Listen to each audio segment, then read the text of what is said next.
What's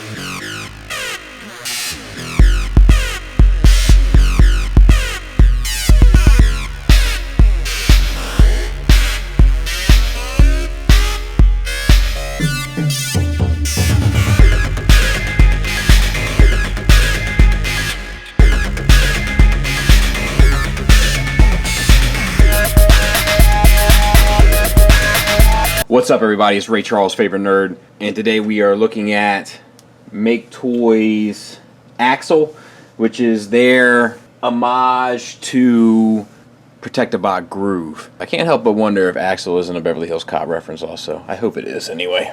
And he's an interesting figure. We're going to talk about him pretty in depth, but the reason why I said Ray Charles' favorite nerd, I wanted to make sure I noted, is because in that opening picture I felt it looked a lot like Ray Charles. Let's get down to business. It comes with one accessory, oddly enough and unexpectedly, which is just this single cast gun that's actually fairly hollow.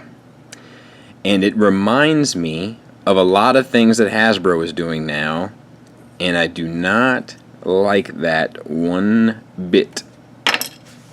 But he does hold it well, and we'll talk about the figure. So before we even start talking about this figure, we have to come to some sort of level playing field. This is Maketoys design with their kind of old school Maketoys design, like where they have a very different take on the character and how it should look, and it's very unique to them. So we're not going to be judging this in terms of G1 accuracy or anything like that, because that would be, you know, asinine to say the least. But we are going to judge it for what it is, because the reason why, well, we'll get there, but the head itself is on a ball joint. The ball joint is connected to a peg, and the peg is on a hinge, so you can move the head forward, you know, and you can get some stuff out of it, but I know it's hard to see in there. It does look a little goofy. It's possible, and you can cheat, you know, in order to get some cooler pictures, maybe, you know, but like that looks pretty cool to me, but it's a total cheat, and it becomes very obvious, you know, when you get it at a different angle.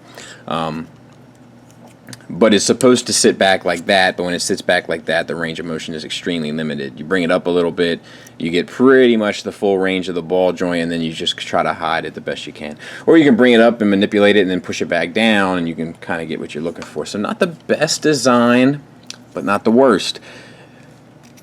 Gold paint on the face, and then this bit of translucent plastic that looks like it should be, you know, light piping, and I guess you can kind of get it from the side there, but there's no light piping in the back, so I would have preferred if it was painted. It would have made it a little bit brighter, and therefore brought the face out a little bit more, because the face is really dark. I was actually having a very difficult time getting it to show up in pictures.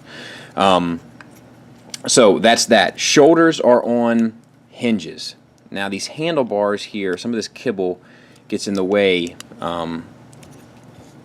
and the handlebars, there you go. So you get the handlebars up, and then, nope, they don't even, nope, I'm sorry, I misspoke.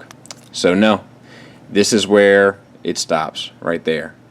So very limited shoulders on the hinge that are connected to a ball joint out, which then can get you the full rotation in the ball joint, you know, and out to there. And then you could turn it at the ball joint to kind of get you up to there. So you can get the full range, but it's just through a series of joints, this hinge and then this ball joint. Bicep swivel, which works okay. There's a fair amount of kibble here on the side, but it's kind of accounted for almost all the way across the board to an angle that you really wouldn't want the figure anyway. This piece here feels die cast to me. I'm not the best at figuring that sort of thing out, but that's how it feels to me. Double jointed elbow, getting anything you could possibly want. Wrist swivel, and like we're going to see how this all lines up in transformation. But it's not my favorite practice in the world. Same on the other side. We have this little translucent piece of plastic here for the light bar, and the silver paint there, and other than that, Actually, there's a little bit of gray paint there. So this has no paint on it here. This is a little bit of gray paint. But it has the different color plastic hand, and then this, which breaks it up. Wrist itself are on a swiveled ball joint. It's a tiny, it's just a ball joint, but it's a tiny little ball peg. So you pretty much just get the swivel out of it. You get a little bit of attitude with it, which is actually fairly cool in its own right, I suppose. Alright. Also, these little pieces of kibble here articulate, to kind of get you whatever angle you think is best. They're on a double hinge. Torso, we got a gold paint section there, white paint there. I think actually that's a white piece of plastic. White paint here. No waist swivel, which sucks. Really sucks. Thighs are on a very bizarre looking joint, which I think is what really starts to throw this figure aesthetically for a loop. Oh, I guess you can get a wrist hinge here if you count that, but it destroys the sculpt, and it's mainly for other reasons. But so these are universal joints here. They just are frictioned universal joints, which work just fine. Range of motion is extreme here, but not so good back, but out to the side is no problem. It would have been better if they were ratcheted, because they're not loose. He'll hold a pose, but it doesn't take much to get them going. But they're not loose. I'm just letting you know. I'm just stating it. They're fine. I'm just showing you how it could have benefited from a well-placed ratchet. Thigh swivel here, and then a double jointed knee, which works really well. Silver paint there on the thigh, and this darker gray paint here on the back for the seat. And then the calves are where all the kind of attention to detail is in terms of accents. Gold paint here, dark gray paint here and here. This black is painted for the wheel. Or actually, this might be, that's a different piece of plastic, pardon me. And I think it's reused from Afterburner. I could be wrong about that, but that looks very similar to me. Gray paint here, gray paint there. The translucent red in there, which looks really nice, and then this translucent piece here over top of the gold pipes, which also looks nice. Very cool looking calves, And then the feet are on. This is very bizarre. So it's a hinge here, and then your rocker is there. But I must say, they are extremely well placed to keep the figure balanced. I haven't had any problems posing him leg-wise. It's just hard to get the super dynamic poses because his waist just, it does not swivel. And that's him. You know what? Let's look at the back of the figure real quick. Cleans up fairly nicely. Kind of looks like Chromia, but other than that, cleans up fairly well for a Maketoys product. When it comes to transforming this guy, there is a fair amount that you have to do, and there's a fair amount of moving pieces. So, in my opinion, what's best is to square away and do as much prep work as you can in the beginning, because it will eat you up. They don't address this really in the instructions, but I would advise to take this off. Let's see, these pieces here, that moves, but this piece here comes up and locks in to there. And same on this side, and for me, it just helps you start making sense of this thing. This whole assembly here is on that ball joint, and that whole thing slides back so that you can bring this piece out. In regards to the legs, you can unplug these here, spin them at the ball peg, and then there's a hinge to allow them to close. And then that closes up, and then let's see, collapse these. There's these little white pieces here, fold them down,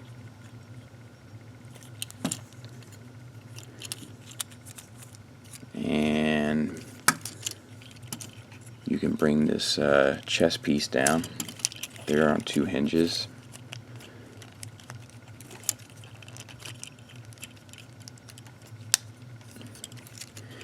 Bring the hips up on a double hinge and kind of tuck this that in there like that.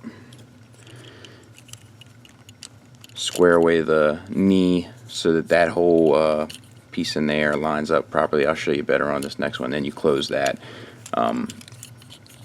So you bring it. It's this hinge here that you're after. You just bring it down until it all lines up. That part is fairly intuitive. And then this piece here closes up over top of it. Bring that piece up and around, and then you can, oh, okay, make sure that this is lined up too. So make sure that this is in there, and all kind of sandwiches it in. And then it should close up fairly nicely. And that's the tail end of this thing, pretty much squared away. Get these out of the way for now until we're ready to deal with them. But that's the back end of it. Okay, so bring the steering bar up, bring the head up, turn it around, and tuck it in. And this is like a cat and mouse game, so just do the best you can to try to store it, and you'll have some. You'll have different, you know, like different experiences with how you like this front end to sit. But what we're trying to do right now is just get a little bit of room. This hand here hinges out, and you want to get these elbows. So they go to that's like the normal resting range, right? But they snap down one click. And then you tuck all that down in there, and it sits fairly nicely. Just make sure that that's lined up.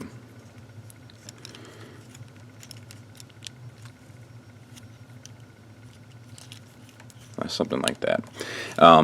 Same on this other side, except that you don't have the same hand issue, and you bring that around like that. Make sure that that's lined up. But snap down your elbow. Bring that down. Let's see what I'm doing. Maybe that's gotta go. Ah, okay. Before you do that, bring these up. They peg in there. And then, as far as I can tell, these white pieces don't have anywhere else to really plug in. You just kind of work them the best you can. Like these gray pieces plug in perfectly, and it seems like they have a set place to go, and your intuition tells you that this piece should kind of curl around up there, but then it doesn't quite seem like it wants to do that. So you'll see. Just kind of have to have a little bit of faith. Alright, what am I doing here?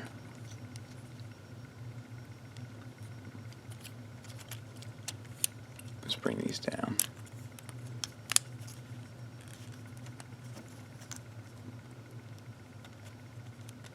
See, that's how they gotta go, right like that.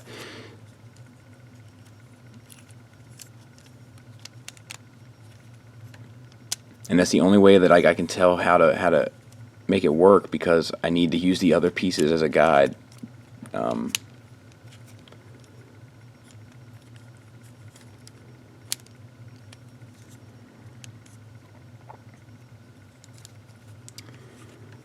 this is eating me up right now. Let's see.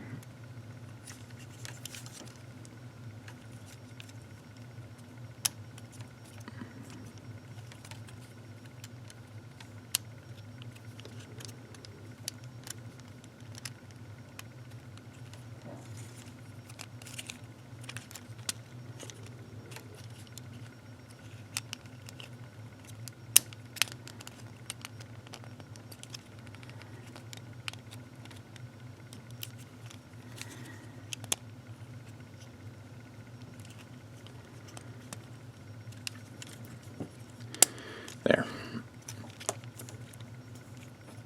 And that's your bike. Like I said, this head, I don't like the engineering here at all, but you can kind of you know, mess around with it till you find something that you like. I think that looks pretty good. And that's it. You can take this piece here now, and you see like there's no room for it to really sit down in there, so it has to come off, I think. And you can plug this onto here. It's not a great fit because of the paint on the die cast. At least I think that's die cast, right? But like that. So yeah. So here's bike mode, and it is a teeny tiny little thing. Kickstand comes down and it does work.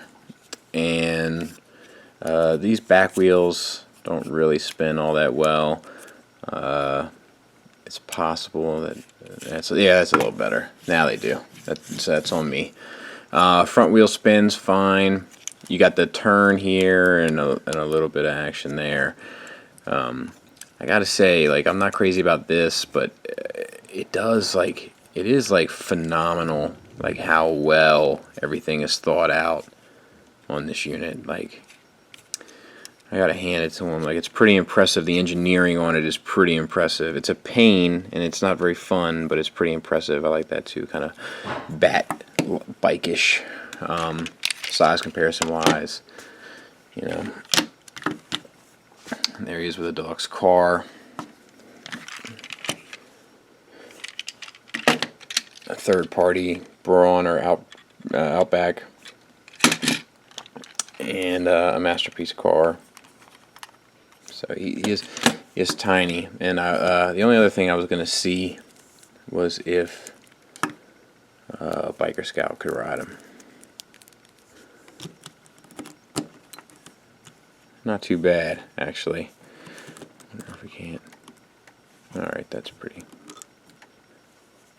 awesome. I got a loose joint here, but that's pretty awesome. There he is with the Combiner Wars Protectobots, and I kind of dig that. You know, I mean, obviously I'll get the other ones and then it won't be the same, but like for now, I think, you know, I have no reason to have a Rook really, and for now I think I'll display him with these guys. You know, he's obviously more intricate. You know, and there's a lot more interesting kind of things going on with them. But from a distance, I think it looks okay. Like, you know, if you were sitting down in the room you had this stuff displayed in, and you just had this set in a corner somewhere or whatever, you know, you saw it, I think you'd be happy. Final thoughts. A lot of people are not going to like this design. And that's a separate argument. Because if you don't like the design, then you obviously shouldn't get the figure because you just don't like the way the figure looks, and therefore, why would you get it? So I'm not going to harp too much on that. They have their kind of vision for this aspect of their line, and they're continuing through with it, so that's their prerogative. We're just going to talk about the figure and the design of the figure. There's some articulation things because of the size of it. I think that the size of this figure is, you know, like, he's a little fella, and he's pricey. And I think that if they were to step up the size of these types of figures, they'd be able to add in a lot more articulation. Like, you do get a little bit of a waist swivel, you know, but it's, you know, it's just, you know, like, it's there, but it's definitely not what you're looking for. And then, like, you know, like you get the ball joint there, which gets you the tilt, and you get the little bit of hinge that you can use for transformation on this one to kind of, you know. But I mean, I'll be honest with you, I'm overall, I'm fairly happy with him. It's just, he is weird looking, you know. I just can't get past it. The transformation is a big issue. Maketoys just, they do not know how to make a transformation fun. I think it's just outside of their scope of practice. They just are not sure how to do it. There's so many moving pieces on this little thing that it's sturdy, it's dainty. Like, these are little, and I have no fear of breaking them. These handles here and everything. It's just, there are so many moving pieces.